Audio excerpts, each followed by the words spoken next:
Un enfant de 10 ans retrouvé vivant après 11 jours de disparition dans l'une des forêts les plus vastes de France.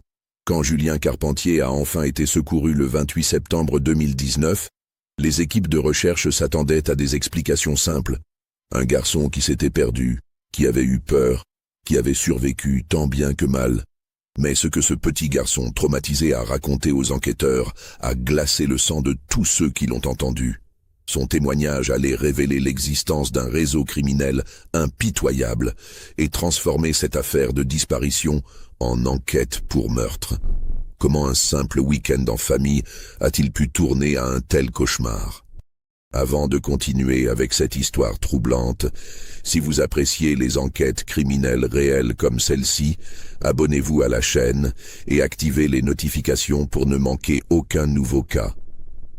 Et dites-nous dans les commentaires de quel pays et quelle ville nous regardez-vous. Nous sommes curieux de savoir où notre communauté est répartie dans le monde.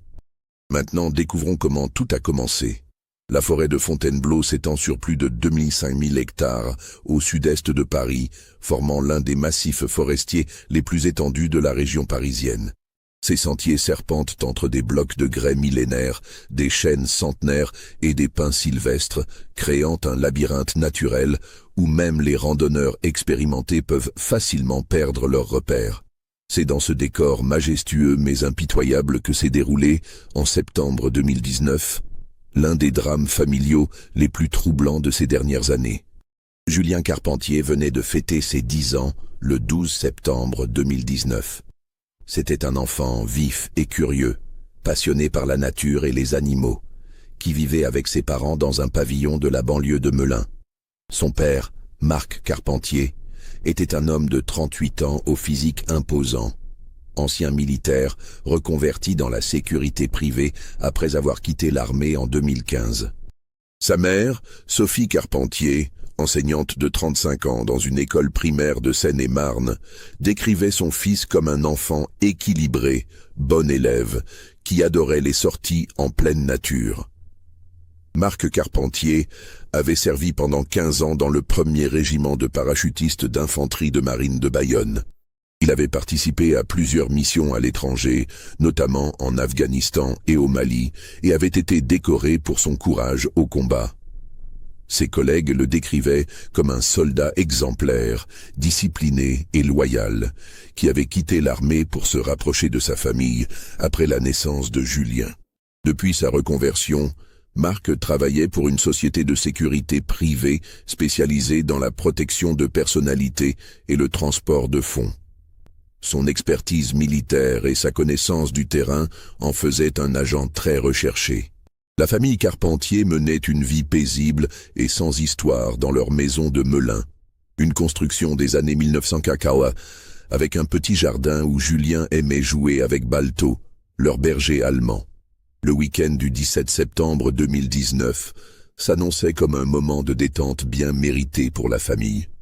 Sophie avait prévu de corriger des copies pendant que Marc emmènerait Julien faire une grande randonnée dans la forêt de Fontainebleau. Un rituel père-fils qu'il pratiquait régulièrement depuis que le garçon avait 6 ans. Ces sorties étaient l'occasion pour Marc de transmettre à son fils sa passion pour la nature et ses connaissances en survie, acquises pendant ses années militaires. Ce samedi matin, vers 8h30, Marc et Julien quittèrent leur domicile au volant de la Renault Scénic grise de la famille. Sophie les regarda partir depuis la fenêtre de la cuisine, rassurée de voir son mari et son fils partir pour leur aventure habituelle. Elle ne se doutait pas qu'elle ne les reverrait jamais ensemble. Marc avait prévu un itinéraire ambitieux. Partir du parking de la Croix du Grand Maître, l'une des entrées principales de la forêt, puis suivre le sentier Denecourt-Collinet jusqu'au célèbre rocher de Franchard, avant de faire une boucle par les gorges d'Apremont. Ce parcours de 15 km environ était bien balisé, mais Marc connaissait aussi des chemins de traverse qui permettaient de découvrir des coins plus sauvages de la forêt. Ils arrivèrent au parking vers 9h15. Plusieurs témoins se souvinrent plus tard de les avoir vus. Un père et son fils, équipés de sacs à dos et de chaussures de randonnée, qui consultaient une carte IGN près de leur voiture. Marc portait un pantalon de treillis kaki et un polo bleu marine, tandis que Julien arborait un jean et un sweatshirt rouge vif que Sophie avait choisi exprès pour qu'il soit bien visible en cas de problème. Vers 9h30, ils s'engagèrent sur le sentier principal en direction des rochers. C'était une belle journée d'automne, avec un ciel dégagé et une température agréable d'environ 18 degrés. Le week-end promettait d'attirer de nombreux promeneurs, mais à cette heure matinale, la forêt était encore relativement déserte. La première partie de leur randonnée se déroula normalement. Vers 11h, ils croisèrent un couple de retraités allemands qui se dirigeaient vers les gorges d'Apremont. Les témoins se souvinrent que Marc leur avait indiqué le chemin en anglais et que Julien semblait heureux et détendu. Ce fut le dernier témoignage fiable de leur présence sur les sentiers balisés. Selon les reconstitutions ultérieures, Marc et Julien quittèrent le sentier principal vers 11h30 pour emprunter un chemin de traverse que Marc connaissait en direction d'une zone moins fréquentée de la forêt. Ce type de détour était habituel pour Marc, qui aimait montrer à son fils des endroits secrets qu'il avait découverts lors de précédentes sorties. Sophie commença à s'inquiéter vers 18h quand elle n'eut aucune nouvelle de son mari.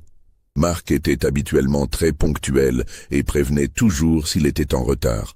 Elle tenta de l'appeler plusieurs fois, mais son téléphone portable était directement renvoyé vers la messagerie, ce qui était inhabituel. Vers 19h30, elle contacta la gendarmerie de Fontainebleau pour signaler que son mari et son fils n'étaient pas rentrés de randonnée. L'adjudant-chef Philippe Moreau de la brigade de gendarmerie de Fontainebleau prit personnellement l'appel de Sophie. Ancien chasseur alpin, il connaissait bien les risques liés aux randonnées en forêt et savait qu'une disparition de plus de 9 heures, surtout avec un enfant, constituait une urgence réelle. Il déclencha immédiatement une procédure de recherche en urgence. À 20h15, une première équipe de gendarmes se rendit au parking de la Croix du Grand Maître et localisa rapidement la Renault Scénic des Carpentiers. Le véhicule était correctement garé et fermé à clé. À l'intérieur, les enquêteurs trouvèrent les téléphones portables de Marc et Julien, ce qui expliquait l'impossibilité de les joindre, mais compliquait considérablement les recherches. Cette découverte préoccupa immédiatement les gendarmes. Un randonneur expérimenté comme Marc n'aurait jamais laissé son téléphone dans la voiture, surtout avec un enfant. Quelque chose avait manifestement mal tourné et le temps pressait. Dès 21h, le capitaine Laurent Dufresne, responsable de la compagnie de gendarmerie de Melun, prit le commandement des opérations de recherche. Père de famille lui-même, il savait que chaque heure comptait, particulièrement avec un enfant de 10 ans exposé aux rigueurs d'une nuit en forêt. Les températures nocturnes descendaient déjà en dessous de 10 degrés et Julien n'était équipé que d'un sweatshirt. Les premières équipes de recherche furent déployées avec des chiens pisteurs et des projecteurs. Les maîtres chiens partirent de la voiture des Carpentiers et tentèrent de suivre leurs pistes sur les sentiers principaux. Les chiens détectèrent effectivement leur passage sur le chemin de Deneucourt-Collinet, confirmant qu'ils avaient bien emprunté l'itinéraire prévu initialement. Parallèlement, les gendarmes interrogèrent tous les promeneurs qu'ils purent identifier sur le parking et aux alentours. Le témoignage du couple allemand confirma que Marc et Julien étaient bien passés vers 11h dans le secteur des gorges d'Apremont, mais aucun autre témoin ne les avait vus après cette heure. Sophie Carpentier arriva sur place vers 22h30, accompagnée de sa sœur Émilie. Elle était dans un état de panique compréhensible, mais tenta de fournir aux enquêteurs toutes les informations susceptibles d'aider les recherches. Elle décrivit précisément les vêtements portés par son mari et son fils, leur matériel de randonnée et les habitudes de Marc en matière d'itinéraire. Elle révéla notamment que Marc connaissait la forêt comme sa poche et qu'il avait l'habitude de sortir des sentiers balisés pour explorer des zones plus sauvages. Il possédait une excellente connaissance du terrain et des techniques de survie, ce qui était à la fois rassurant et inquiétant. S'il ne donnait pas signe de vie, c'est qu'il lui était arrivé quelque chose de grave. La première nuit de recherche mobilisa plus de 50 gendarmes, pompiers et bénévoles. Ils ratissèrent méthodiquement tous les sentiers principaux et explorèrent les zones les plus accessibles autour du dernier point où Marc et Julien avaient été vus. Les équipes progressaient lentement dans l'obscurité, appelant régulièrement leur nom et scrutant le moindre bruit. Vers 3 heures du matin, une équipe crut entendre des cris dans le secteur des rochers de Franchard, mais malgré des recherches intensives, ils ne trouvèrent aucune trace des disparus. Ces cris, dont l'origine resta inexpliquée, ajoutèrent à l'angoisse des équipes de secours et de la famille. Le dimanche 18 septembre, dès l'aube, les recherches reprirent avec des moyens considérablement renforcés. Le préfet de Seine-et-Marne avait autorisé le déploiement d'un hélicoptère de la gendarmerie équipé d'une caméra thermique, ainsi que l'intervention d'équipes spécialisées dans la recherche en milieu forestier. Plus de 100 personnes participèrent aux recherches ce jour-là, gendarmes, pompiers, policiers municipaux, gardes forestiers et dizaines de bénévoles. Ils disposaient de quads, de motos tout-terrain et de matériel de communication sophistiqué pour coordonner leurs efforts sur l'immense zone de recherche. Le docteur Élise Martel, psychologue spécialisée dans l'aide aux familles en situation de crise, fut également mobilisée pour soutenir Sophie Carpentier. Cette femme de 42 ans, qui avait déjà accompagné de nombreuses familles dans des situations similaires, s'attacha rapidement à Sophie et l'aida à faire face aux premières heures d'angoisse. Les recherches du dimanche se concentrèrent sur une zone élargie autour du dernier point de passage confirmé. Les équipes explorèrent systématiquement tous les chemins de traverse, tous les abris naturels, toutes les grottes et cavités rocheuses où un randonneur en difficulté aurait pu se réfugier. L'hélicoptère survola la zone pendant plusieurs heures, ses caméras thermiques scrutant la canopée à la recherche de la moindre source de chaleur humaine. Malheureusement, la densité du couvert forestier limitait l'efficacité de cette technologie, et aucun signal ne fut détecté. En fin d'après-midi, les maîtres chiens firent une découverte importante. Dans un secteur reculé, à environ 3 km du dernier point de passage confirmé, ils trouvèrent des traces de pas correspondant aux chaussures de Marc et Julien. Ces empreintes, bien conservées dans la terre humide d'un petit vallon, menaient vers une zone particulièrement dense et difficile d'accès de la forêt. Cette découverte redonna espoir aux équipes de recherche et permit de concentrer les efforts sur un secteur plus précis. Cependant, au-delà de ce point, la piste se perdait sur un terrain rocheux où il était impossible de relever des empreintes. Les recherches se poursuivirent jusqu'à la tombée de la nuit sans résultat. La deuxième nuit fut encore plus difficile pour Sophie et sa famille. Les proches de Marc, ses anciens camarades militaires, ses collègues de la société de sécurité, vinrent spontanément prêter main forte aux recherches. Ils connaissaient ses capacités et savaient que s'il ne revenait pas, c'est qu'il s'était passé quelque chose d'exceptionnel. Le lundi 19 septembre marqua un tournant dans l'enquête. Le capitaine Dufresne décida d'élargir les investigations au-delà de la simple recherche de randonneurs perdus. Il ordonna une vérification approfondie des antécédents de Marc Carpentier et une analyse de ses activités récentes. Cette décision, qui pouvait sembler froide en apparence, était en réalité dictée par l'expérience. Dans la majorité des cas de disparition d'adultes, surtout quand ils impliquent des personnalités ayant eu une carrière militaire ou dans la sécurité, il existe souvent des facteurs cachés que la famille ignore. L'enquête administrative révéla que Marc Carpentier avait eu un parcours militaire exemplaire, sans aucune ombre au tableau. Ses états de service étaient irréprochables, ses évaluations excellentes, et il avait quitté l'armée de son plein gré, sans aucun problème disciplinaire ou financier. Cependant, les enquêteurs découvrirent que Marc entretenait des contacts réguliers avec plusieurs de ses anciens camarades de régiment, notamment un certain Guillaume Vasseur, surnommé le Sanglier à cause de son caractère impétueux. Ce dernier avait eu un parcours plus chaotique après sa sortie de l'armée en 2013. Guillaume Vasseur, 41 ans, avait été soupçonné en 2017 d'appartenir à un réseau de trafic d'armes impliquant d'anciens militaires. L'enquête n'avait pas abouti faute de preuves suffisantes, mais son nom figurait dans les fichiers de renseignement comme personne à surveiller. Cette information alerta immédiatement le capitaine Dufresne. Pendant ce temps, les recherches sur le terrain se poursuivaient avec la même intensité. Les équipes avaient maintenant délimité une zone de recherche prioritaire d'environ 10 km² autour du dernier point de passage confirmé. Cette zone incluait plusieurs secteurs particulièrement difficiles d'accès, avec des ravins profonds et des amas rocheux où un homme blessé pourrait se cacher. Le mercredi 21 septembre, soit 4 jours après la disparition, une découverte macabre vint confirmer les pires craintes. Des promeneurs trouvèrent dans un fossé, à environ 5 km de la zone de recherche principale, le sac à dos de Marc Carpentier. Le sac était déchiré, taché de ce qui ressemblait à du sang, et une partie de son contenu était éparpillée aux alentours. L'analyse de la scène par les techniciens de l'identité judiciaire révéla des signes de lutte évidents. La végétation était piétinée sur plusieurs mètres carrés, des branches étaient cassées à hauteur d'homme, et plusieurs taches de sang séché marquaient les rochers environnants. Il était devenu évident que Marc et Julien avaient été victimes d'une agression. Cette découverte transforma définitivement l'affaire de disparition en enquête criminelle.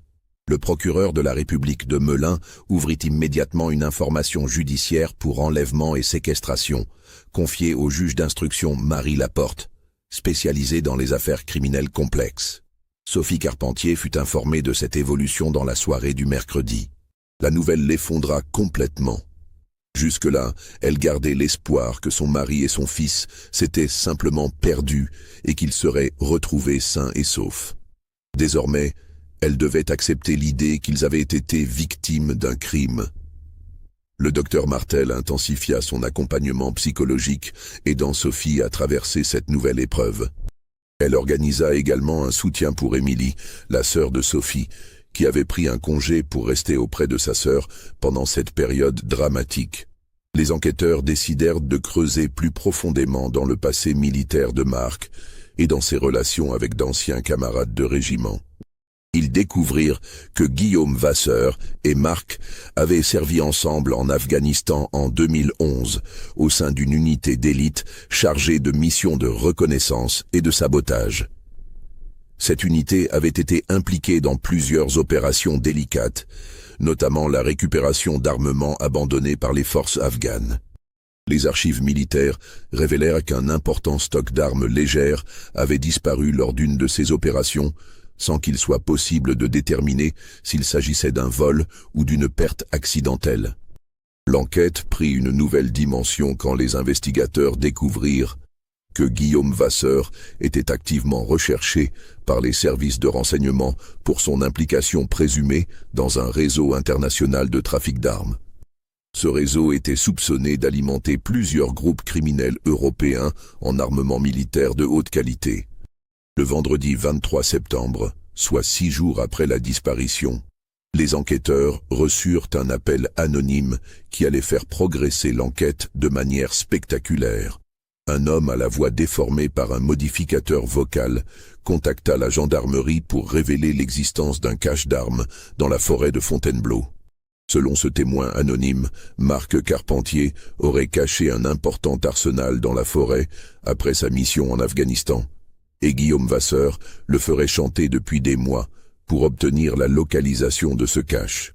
Le correspondant affirmait que Vasseur et ses complices avaient enlevé Marc et son fils pour les forcer à révéler l'emplacement des armes. Cette révélation, si elle s'avérait exacte, changeait complètement la donne. Marc ne serait plus une victime innocente, mais un ancien militaire impliqué dans un trafic d'armes qui avait mal tourné. Julien, lui, ne serait qu'un dommage collatéral tragique dans un règlement de compte entre criminels. Le capitaine Dufresne organisa immédiatement une opération de vérification de ces informations. Des équipes spécialisées dans la recherche d'explosifs et d'armements furent déployées dans les secteurs les plus reculés de la forêt, équipées de détecteurs de métaux et de chiens spécialement dressés pour détecter les armes. Parallèlement, une équipe d'enquêteurs fut chargée de localiser Guillaume Vasseur et ses éventuels complices. Les investigations révélèrent qu'il était officiellement domicilié à Paris, mais qu'il n'avait plus donné signe de vie à son adresse depuis plusieurs semaines. Le week-end des 24 et 25 septembre fut marqué par des recherches intensives dans toute la forêt. Les équipes de la gendarmerie, renforcés par des spécialistes de l'armée, explorèrent systématiquement tous les secteurs susceptibles d'abriter un cache d'armes. Ils concentrèrent leurs efforts sur les zones les plus isolées, où des militaires expérimentés auraient pu dissimuler du matériel sans risquer d'être découverts. Ces recherches permirent de retrouver plusieurs objets intéressants. Des débris métalliques, des fragments de tissus et surtout, dans un secteur particulièrement reculé, des traces d'excavations récentes. Le sol avait été creusé puis rebouché grossièrement sur une surface d'environ 2 mètres carrés. L'examen de cette zone par les experts révéla qu'elle avait effectivement contenu une cache souterraine, probablement aménagée plusieurs années auparavant. Cependant, cette cache avait été récemment vidée et seuls quelques fragments métalliques témoignaient de son contenu passé. Cette découverte confortait la thèse du trafic d'armes, mais ne permettait pas de localiser Marc et Julien. Les enquêteurs commençaient à craindre le pire. Si les ravisseurs avaient récupéré les armes qu'ils cherchaient, ils n'avaient plus aucune raison de garder leurs otages en vie. Le dimanche 25 septembre au soir, soit 8 jours après la disparition, Sophie Carpentier accepta de participer à un appel télévisé diffusé sur France 3 Île-de-France. Face aux caméras, cette femme brisée par l'angoisse lança un appel poignant aux ravisseurs présumés de son mari et de son fils. « Si vous nous regardez, dit-elle d'une voix tremblante, je vous en supplie, rendez-moi mon fils. Julien n'a que 10 ans, il n'a rien fait de mal. Quoi que vous reprochiez à mon mari, mon petit garçon n'y est pour rien. Je vous en prie, laissez-le rentrer à la maison. » Cet appel, diffusé également sur les réseaux sociaux, toucha profondément l'opinion publique. Des milliers de messages de soutien affluèrent et plusieurs nouvelles équipes de bénévoles se proposèrent pour participer aux recherches. Malheureusement, cet appel ne produisit aucun résultat concret. Les ravisseurs, s'ils existaient, ne donnèrent aucun signe de vie. L'enquête semblait dans l'impasse et les enquêteurs commençaient à envisager le scénario le plus dramatique. Le lundi 26 septembre, le juge Laporte autorisa l'ouverture d'une information judiciaire pour homicide volontaire, en plus des chefs d'enlèvement et de séquestration. Cette décision juridique reflétait l'évolution pessimiste de l'enquête et préparait les investigations à un dénouement tragique. C'est dans ce contexte dramatique que se produisit, le mardi 27 septembre dans l'après-midi, l'événement qui allait tout changer. La découverte fortuite de Julien Carpentier par des agents de l'Office national des forêts. Jean-Claude Ferreira et Daniel Petit, 2 gardes forestiers expérimentés, effectuaient une tournée de routine dans le secteur des gorges de Franchart, quand ils entendirent des gémissements faibles provenant d'un fourré particulièrement dense. Intrigués, ils s'approchèrent et découvrirent un enfant recroquevillé sous un amas de branches et de feuilles mortes. Julien Carpentier était vivant, mais dans un état physique et psychologique alarmant. Il était déshydraté, amaigri, ses vêtements étaient déchirés et souillés, et il présentait plusieurs blessures superficielles aux bras et aux jambes. Plus inquiétant encore, il semblait en état de choc profond, fixant le vide sans réagir aux paroles des gardes forestiers. Les secours furent immédiatement alertés. En moins de 20 minutes, une équipe du SAMU arriva sur place et prit en charge l'enfant. Le médecin urgentiste, le docteur Claire Dubois, constata que Julien était conscient mais mutique et qu'il présentait tous les signes d'un traumatisme psychologique majeur. Julien fut transporté en urgence à l'hôpital Marc-Jacquet de Melun, où une équipe médicale pluridisciplinaire l'attendait. Sophie Carpentier, prévenue immédiatement, arriva à l'hôpital dans un état d'émotion indescriptible, partagé entre le soulagement de retrouver son fils vivant et l'angoisse de ne pas voir son mari. Les premières heures à l'hôpital furent cruciales pour Julien. Les médecins constatèrent qu'il était sévèrement déshydraté et sous-alimenté, mais que ses fonctions vitales étaient stables. Physiquement, mis à part ses blessures superficielles et son état de fatigue extrême, il ne présentait pas de traumatisme grave. Psychologiquement, en revanche, l'enfant était dans un état critique. Il ne parlait pas, ne réagissait pas aux questions et semblait terrorisé par la présence d'hommes adultes. Le docteur Martel fut immédiatement appelé pour prendre en charge le suivi psychologique de l'enfant. Sophie passa la nuit au chevet de son fils, lui parlant doucement, lui tenant la main, tentant de le rassurer par sa simple présence. Vers 3 heures du matin, Julien prononça ses premiers mots depuis sa découverte. « Maman, papa est mort. Ils l'ont tué. » Ces quelques mots, chuchotés dans un souffle, confirmèrent les pires craintes des enquêteurs et plongèrent Sophie dans un désespoir absolu. Son mari était mort et son fils de 10 ans avait assisté à son assassinat. Le mercredi 28 septembre au matin, le docteur Martel entreprit avec précaution les premiers entretiens avec Julien. Il fallait procéder avec une extrême délicatesse pour ne pas aggraver son traumatisme, tout en essayant d'obtenir des informations cruciales pour l'enquête. Julien était capable de parler, mais seulement par bribes et uniquement en présence de sa mère et du docteur Martel. Il refusait catégoriquement de rester seul avec des hommes, même des médecins ou des gendarmes, ce qui compliquait considérablement la prise de son témoignage. Progressivement, au fil des heures, Julien commença à révéler des fragments de ce qui s'était passé pendant ces 11 jours terrifiants. Son récit, reconstitué pièce par le docteur Martel, allait révéler une vérité encore plus choquante que tout ce que les enquêteurs avaient imaginé. Selon Julien, le samedi 17 septembre, lui et son père avaient effectivement quitté les sentiers balisés vers 11h30 pour explorer une zone que Marc connaissait bien. Son père lui avait expliqué qu'ils allaient en voir un endroit spécial où il avait caché quelque chose d'important il y a longtemps. Ils avaient marché pendant environ 1h30 sur des chemins de plus en plus étroits et difficiles, s'enfonçant dans une partie très dense de la forêt. Julien se souvenait que son père paraissait nerveux et regardait constamment autour de lui comme s'il craignait d'être suivi. Vers 13h, alors qu'ils approchaient d'une clairière isolée, 3 hommes étaient sortis des fourrés et les avaient encerclés. Ces hommes, décrits par Julien comme grands et méchants, étaient armés et avaient immédiatement menacé Marc et son fils. Le leader du groupe, un homme massif aux cheveux courts que Julien décrivit plus tard comme ayant une grosse voix et des yeux terrifiants, avait interpellé Marc par son prénom, prouvant qu'ils se connaissaient. Cet homme correspondait à la description de Guillaume Vasseur. « Alors Marc, on emmène son gamin pour nous attendrir ?»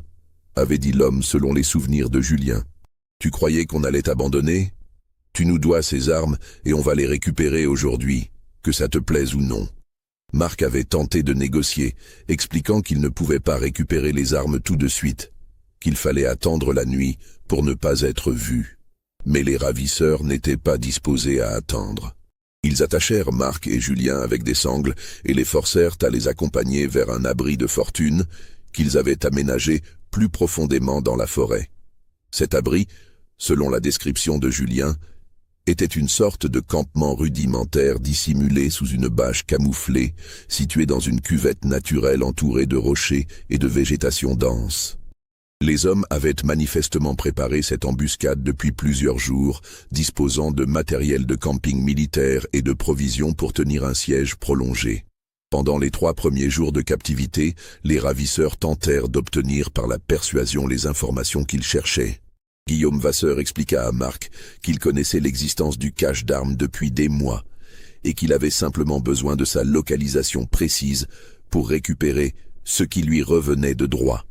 « Tu as planqué pour plus de 200 000 € d'armement militaire, Marc, » répétait Vasseur selon les souvenirs de Julien. « Des fusils d'assaut, des pistolets automatiques, des grenades. Tout ça dort dans la forêt pendant que nous, on galère à trouver de la marchandise de qualité. C'est fini les enfantillages. Tu vas nous dire où c'est. » Marc refusait obstinément, prétendant qu'il avait détruit le cache depuis longtemps et que les armes n'existaient plus. Cette version ne convainquait visiblement pas ses ravisseurs qui connaissaient trop bien son caractère méticuleux et prévoyant pour croire qu'il aurait détruit un tel trésor. Julien était attaché à quelques mètres de son père, contraint d'assister à ses interrogatoires de plus en plus menaçants. Les ravisseurs le nourrissaient peu, principalement des barres de céréales et de l'eau, et l'utilisaient comme moyen de pression psychologique sur Marc. « Regarde ton fils, Marc », disait Vasseur en désignant Julien. Il a faim, il a froid, il a peur. Tout ça peut s'arrêter en 2 minutes si tu nous dis simplement où sont les armes. Tu ne vas quand même pas laisser souffrir ce gamin pour protéger de la ferraille. Le 4e jour, soit le mardi 20 septembre, l'attitude des ravisseurs changea radicalement. Ils avaient manifestement reçu des informations les pressant d'accélérer le processus.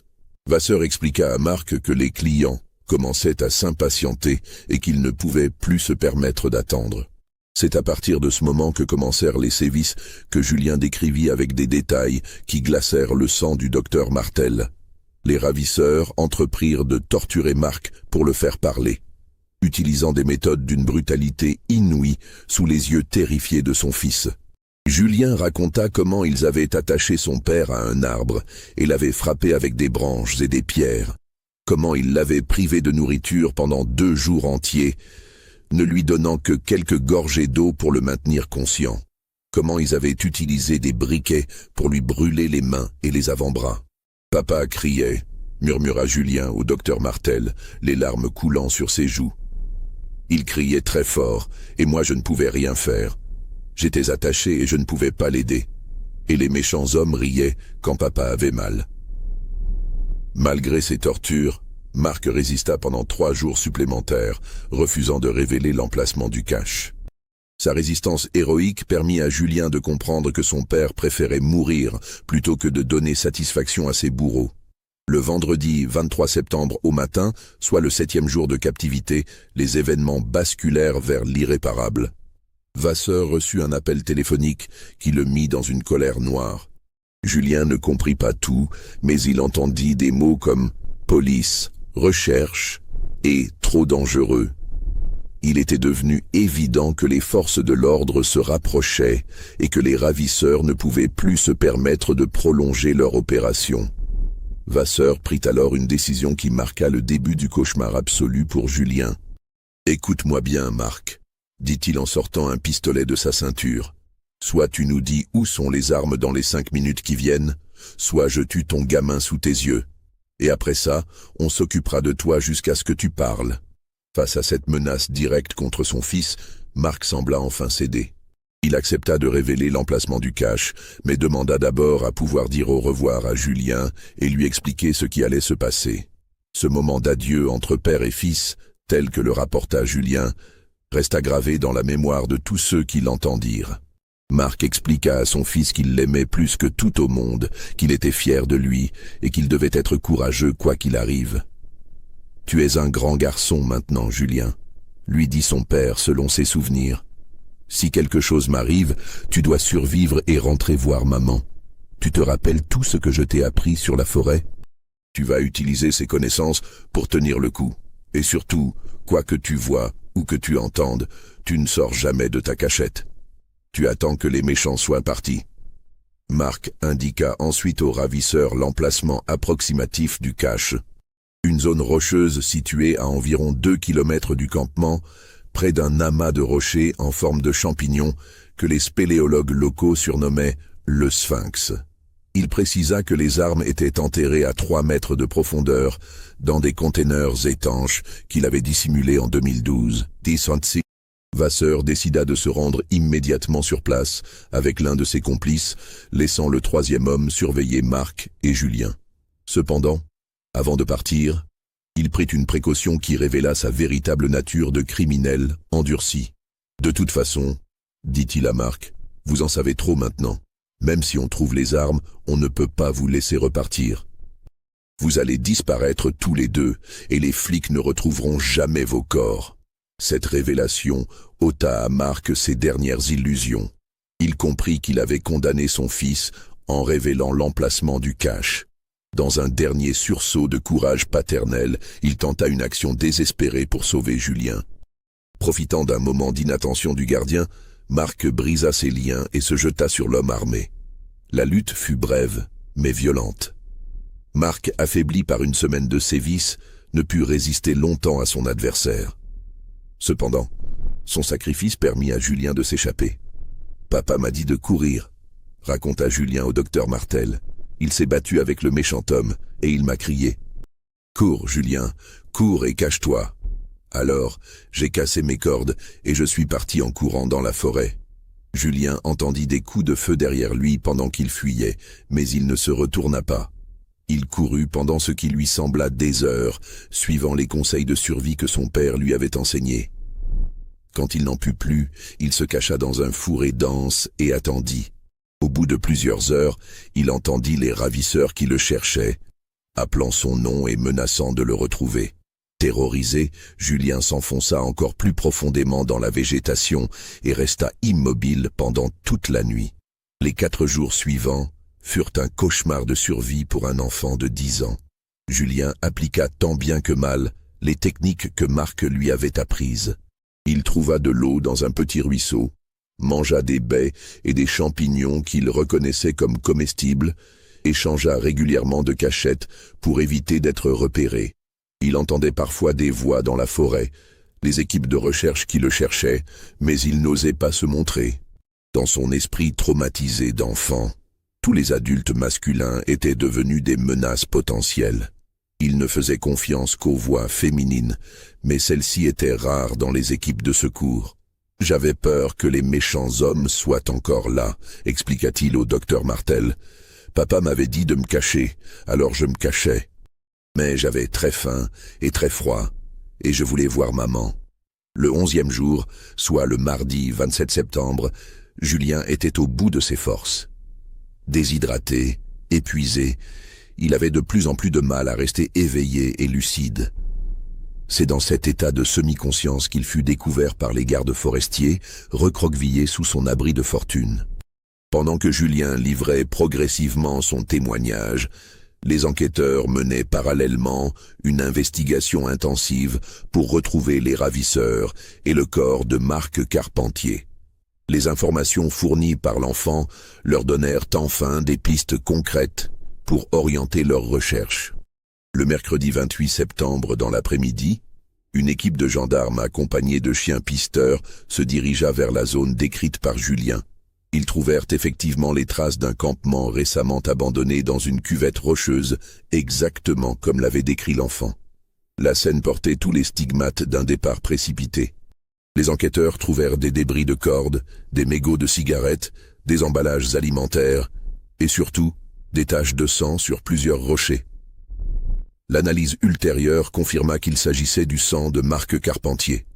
Plus troublant encore, les techniciens de l'identité judiciaire découvrirent des impacts de balles dans les arbres environnants, confirmant qu'une fusillade avait bien eu lieu sur ce site.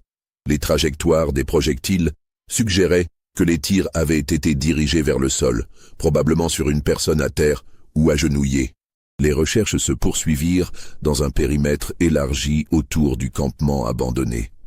Le jeudi 29 septembre, après des heures de battue intensive, les enquêteurs firent la découverte qu'ils redoutaient, le corps de Marc Carpentier enterré sommairement sous un amas de pierres et de branches à environ 500 mètres du camp de base.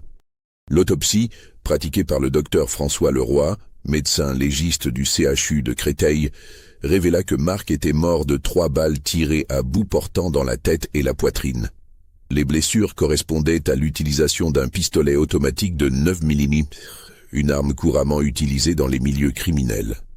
L'examen du corps confirma également que Marc avait subi de nombreuses tortures avant sa mort. Brûlures de cigarettes, fractures aux côtes, hématomes multiples. Le légiste estima que ces sévices s'étaient étalés sur plusieurs jours, ce qui corroborait parfaitement le témoignage de Julien. Cette découverte permit enfin à Sophie de faire son deuil et d'organiser des obsèques dignes pour son mari.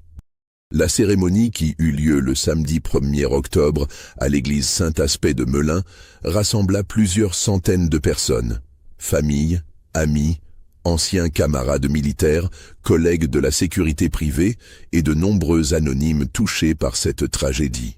Parallèlement aux recherches sur le terrain, les enquêteurs intensifièrent leur traque de Guillaume Vasseur et de ses complices. L'exploitation des téléphones portables trouvés dans la région permit d'identifier plusieurs numéros suspects actifs pendant la période de l'enlèvement. Le vendredi 30 septembre, Une perquisition menée simultanément dans 3 appartements de la région parisienne permit l'arrestation de 2 complices présumés de Vasseur. Kevin Moreau, 34 ans, ancien légionnaire reconverti dans la sécurité privée, et Dimitri Petrov, 29 ans, un ressortissant bulgare soupçonné de trafic d'armes. Ces arrestations permirent de faire progresser significativement l'enquête. Confrontés aux preuves et aux témoignages de Julien, les 2 hommes finirent par passer aux aveux et par livrer des informations cruciales sur l'organisation du réseau de trafic d'armes. Ils confirmèrent que Guillaume Vasseur dirigeait effectivement un réseau international spécialisé dans la récupération et la revente d'armements militaires. Ce réseau s'approvisionnait principalement auprès d'anciens militaires qui avaient constitué des stocks personnels d'armes pendant leur mission à l'étranger. Marc Carpentier était dans leur viseur depuis 2018, quand un indicateur leur avait révélé l'existence de son cache dans la forêt de Fontainebleau. Vasseur avait d'abord tenté d'obtenir ces informations par le chantage et la corruption avant de décider de passer à des méthodes plus expéditives. L'enlèvement avait été minutieusement préparé. Vasseur savait que Marc emmenait régulièrement son fils en randonnée dans cette forêt, et il avait patiemment attendu l'occasion favorable pour organiser son embuscade. Le choix d'impliquer Julien était délibéré. Vasseur comptait sur l'instinct paternel de Marc pour le faire céder rapidement. Cependant, il avait sous-estimé la résistance morale de sa victime. Marc avait préféré mourir plutôt que de livrer des armes qui auraient pu servir à commettre d'autres crimes. Son sacrifice héroïque avait permis à son fils d'échapper aux ravisseurs, mais au prix de sa propre vie. L'enquête révéla également que le cache d'armes existait bel et bien. Les indications fournies par Marc sous la torture étaient exactes, et les enquêteurs découvrirent effectivement un arsenal impressionnant enterré près du rocher surnommé le Sphinx. Le matériel comprenait 15 fusils d'assaut, 8 pistolets automatiques, plusieurs milliers de munitions et une dizaine de grenades défensives. Cette découverte confirma que Marc Carpentier avait effectivement constitué illégalement un stock d'armes pendant sa mission en Afghanistan. Cependant, l'enquête établit qu'il n'avait jamais eu l'intention de les vendre et qu'il les gardait probablement comme une forme d'assurance personnelle, une pratique malheureusement courante chez certains militaires ayant servi dans des zones de conflit. Guillaume Vasseur, lui, demeurait introuvable. Les investigations révélèrent qu'il avait quitté la France le 24 septembre, soit le lendemain de la mort de Marc, probablement alerté par ses complices de l'intensification des recherches policières. Un mandat d'arrêt international fut lancé contre lui et Interpol fut saisi de l'affaire. Les enquêteurs découvrirent qu'il possédait plusieurs fausses identités et qu'il était soupçonné d'avoir organisé d'autres enlèvements similaires dans différents pays européens. Pour Julien, la découverte du corps de son père et l'arrestation de ses bourreaux marquèrent le début d'un long processus de reconstruction psychologique. Le docteur Martel organisa un suivi thérapeutique intensif, impliquant des séances individuelles, mais aussi des thérapies familiales avec Sophie. L'enfant souffrait d'un stress post-traumatique sévère, avec des cauchemars récurrents, des crises d'angoisse et une phobie persistante des espaces forestiers. Il fallut plusieurs mois de travail patient pour l'aider à surmonter ses terreurs et à retrouver une vie normale. Le processus judiciaire fut également long et complexe. Kevin Moreau et Dimitri Petrov furent jugés en mars 2021 devant la cour d'assises de Seine-et-Marne.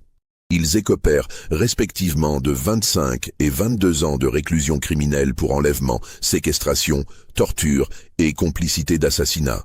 Julien, alors âgé de 12 ans, fut entendu par la cour en tant que témoin, dans des conditions particulières, respectant son jeune âge et son traumatisme. Son témoignage, d'une précision remarquable malgré son âge, fut déterminant pour la condamnation des accusés. Quant à Guillaume Vasseur, il fut finalement arrêté en avril 2022 en Bulgarie, grâce à la coopération policière internationale. Son extradition vers la France prit plusieurs mois, et son procès est prévu pour 2023. Il encourt la réclusion criminelle à perpétuité pour l'assassinat de Marc Carpentier. Cette affaire marqua profondément les services de police et de gendarmerie, qui prirent conscience de l'existence de réseaux criminels ciblant spécifiquement d'anciens militaires susceptibles de détenir des armes. Une cellule spécialisée fut créée au sein de la Direction générale de la Gendarmerie nationale pour traquer ce type de trafic. Elle eut également un impact important sur les procédures militaires. L'armée française renforça ses contrôles sur les armements utilisés en opérations extérieures et mit en place des dispositifs de surveillance pour identifier les militaires susceptibles de constituer des stocks personnels d'armes. Pour Sophie et Julien, la vie continua lentement à reprendre son cours. Ils déménagèrent de Melun vers une ville plus petite de Seine-et-Marne, où Julien put recommencer sa scolarité dans un environnement plus protégé. Sophie changea également d'établissement, privilégiant un poste lui permettant de passer plus de temps avec son fils. Le courage exceptionnel de Marc Carpentier fut officiellement reconnu par les autorités militaires. Il reçut à titre posthume la médaille de la gendarmerie et de la sécurité intérieure, pour son sacrifice héroïque dans la protection de son enfant. Cette décoration fut remise à Sophie et Julien lors d'une cérémonie émouvante à l'école militaire. L'affaire Carpentier reste aujourd'hui encore étudiée dans les écoles de gendarmerie comme un exemple de la complexité des enquêtes criminelles modernes, où se mêlent trafics internationaux, passés militaires et drames familiaux. Elle illustre aussi la résilience extraordinaire d'un enfant qui a survécu à l'impensable grâce aux enseignements de son père et à sa propre force de caractère. Julien Carpentier, aujourd'hui adolescent, mène une vie normale et épanouie. Les séquelles psychologiques de son traumatisme se sont largement estompées grâce au travail thérapeutique et au soutien indéfectible de sa mère. Il garde de son père le souvenir d'un héros qui a sacrifié sa vie pour le sauver. Et cette mémoire l'aide à surmonter les moments difficiles. Cette histoire nous rappelle que derrière chaque disparition se cache parfois une réalité bien plus complexe et sombre qu'il n'y paraît. Elle nous montre aussi qu'un père peut accomplir l'ultime sacrifice pour protéger son enfant, et qu'un garçon de 10 ans peut faire preuve d'un courage extraordinaire face à l'adversité. Mais elle nous interroge également sur les zones d'ombre laissées par certaines carrières militaires et sur les conséquences dramatiques que peuvent avoir des choix apparemment anodins. Ce cas nous montre comment le passé peut brutalement rattraper le présent et transformer une famille ordinaire en victime d'un monde criminel impitoyable. Le courage de Marc Carpentier, qui a préféré mourir plutôt que de compromettre la sécurité publique en livrant des armes à des criminels, force le respect, même si ses choix passés ont indirectement causé cette tragédie.